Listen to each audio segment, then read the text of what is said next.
Is there really any hope for the highly sensitive person in a romantic relationship?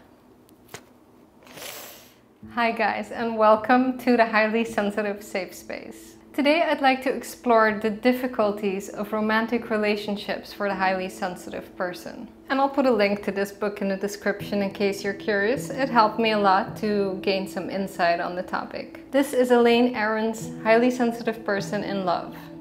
Is it just me, or do relationships feel like sometimes just impossible as a highly sensitive person? For me, love and romanticism have always played a huge role in my life. Even with my very first boy crush in high school. I mean, back then it was just puppy love, but it still kept me distracted during class. It was all I could think about. And the same is true today when I fall in love with someone. It's funny because romantic relationships can give you so much energy and deep meaning in life.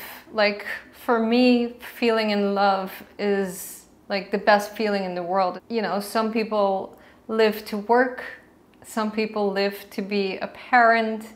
For as long as I can remember, I have lived for love. That is my main driving energy. I don't know if that has to do with my horoscope, the stars I was born under, but that is the energy that I feel most alive in. And so when a relationship goes awry and you lose all of that, it turns into such a destructive force and such a deep lack that as much power as it gave you, it now sucks out of you and you're left completely devoid of anything. So it makes you wonder, why keep trying? Well, let's explore this a little.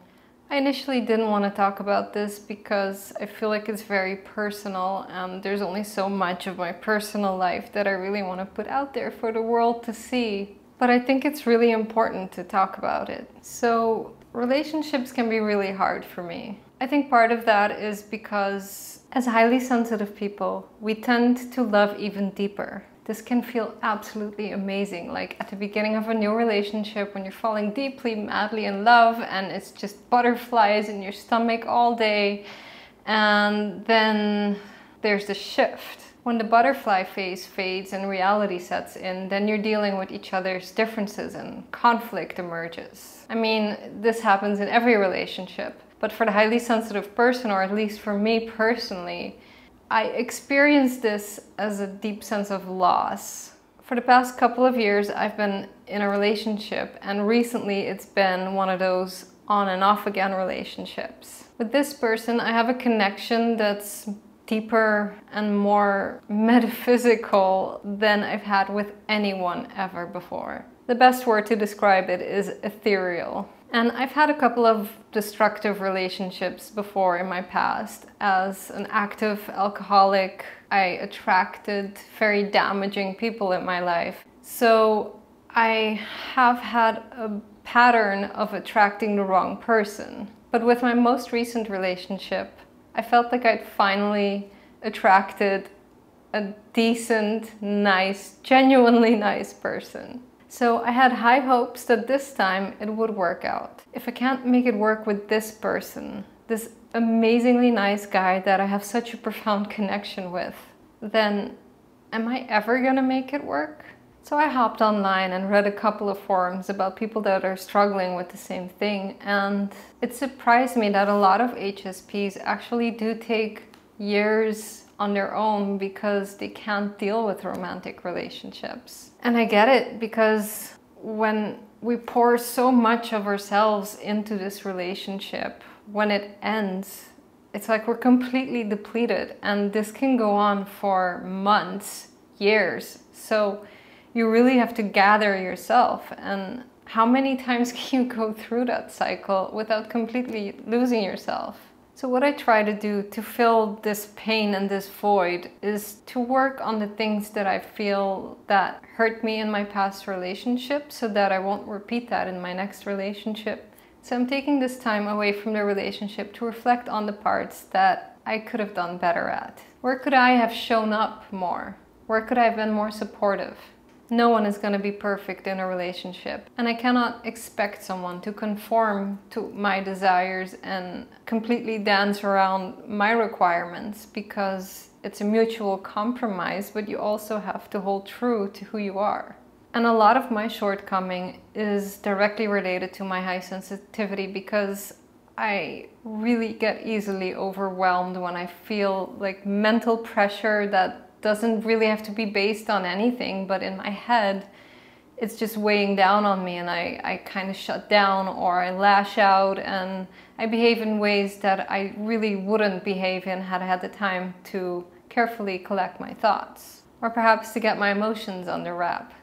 Yeah, those emotions, they sure do like to run wild, don't they? I mean, don't get me wrong, I've come a long way in my healing, and I have my emotions under control a lot better. I generally am a pretty calm person, but there's still some trigger points that get me to a very, very bad, dark place, and that is something that I want to work on. So there's clearly still plenty of inner healing for me to do. And for you, it might be something completely different that you're working on. But I think we all could benefit from just looking at ourselves and not just point the finger and blame the other when a relationship goes awry. Because of course, the partner you're with definitely isn't perfect either, but we can only control ourselves. Then there is also your attachment style. Everyone has a specific attachment style. I suppose it depends on your particular childhood upbringing, traumas you've been exposed to or not, how your parents raised you, were they there for you or not. If you have a secure attachment style, then you generally feel pretty safe in a relationship. But if you have the fearful avoidant attachment style, well, things can get tricky. Let me read it to you. On the one hand, fearful avoidant people do want intimacy and closeness. But on the other hand, experience troubles trusting and depending on others. And that's pretty much me. I love that intimacy and I love feeling that oneness with my partner. But at the same time, when it gets too much, I feel like, wait, I need my individuality again. This is too much. I'm suffocating. Can I really trust you? And then I push them away. So this makes it really hard for someone to feel safe loving me. And trust is a huge issue for me. And I'm sure that a lot of highly sensitive struggle with trust in relationships. No matter how aware I am of the traumas in my past and how much inner reflection I've done, I still can't seem to turn off that trigger, that fearful, distrustful side of me that panics and shuts down when I'm just unsure of the situation. And it doesn't take much for me to lose trust. It could be a tiny little white lie, and I will think, well, if it's that easy for someone to lie about this little thing, what else are they lying about? And how can I trust them with anything? How do I know that anything they say is even real? How do I even know that they truly are the person that they are presenting in front of me? You know, that spiral. So you know that saying where life is only as complicated as you make it? Well, my mind likes to make things very complicated. I suppose that with all the healing that I've been doing over the years, I simply just wasn't ready to truly be in a healthy relationship yet. And the question is, will I ever be? You know, there is an aspect of growth because there's only so much inner reflection you can do on your own. But if you're not putting it to the test, as in being in a relationship and encountering certain conflicts, then how can you really grow from that? You can hypothetically decide that you will act differently in a similar situation, but then when you encounter the same situation, you find that you're actually reacting as you always have. So if you're not exposed to your triggers, then can you really heal? And I think the answer to that for me is partly yes, because if I'm working on all aspects of me, then I'm healing the hurt that is causing me to react in ways that I don't want to react in, which is usually coming from a place of fear. But at the same time, if you're never putting that to the test, then you don't really know how much progress you've made. So I'm not really keen on staying away from relationships. I definitely do think that you need to take the time to heal after a relationship and don't just jump into the first next thing, which Trust me, I've done plenty of times, and usually I wish I hadn't. So do take the time to heal by yourself, but don't let it keep you from taking the risk again if love is something that you want to pursue in life. And it's important to know that love can take many forms, and you don't need a romantic partner to feel love, because if you lack the feeling of love, then there's plenty of meditations and reflection that you could do to work on loving yourself. And I think that is so important, because how can we even love anyone else before we love ourselves?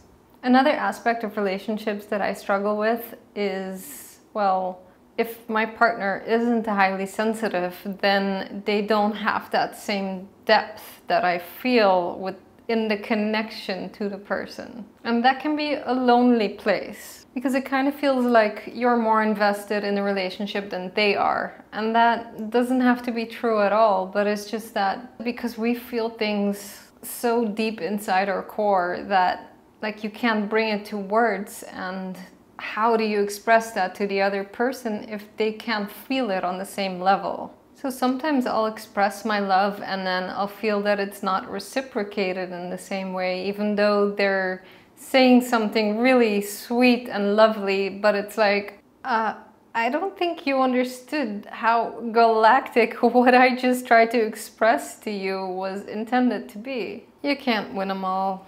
So anyway, enough about me. Do you know what your attachment style is? I'll leave a link in the description so that you could do a little quiz that I found online. It was very insightful for me to read about this, because in order to heal, I first have to be able to really see what the problem is. And that's all I have for you today. So let me leave you with a little question. I will also make a poll of this question on my channel in the community tab. So, are you a highly sensitive in a relationship with another highly sensitive, or are you in a relationship with a non-HSP?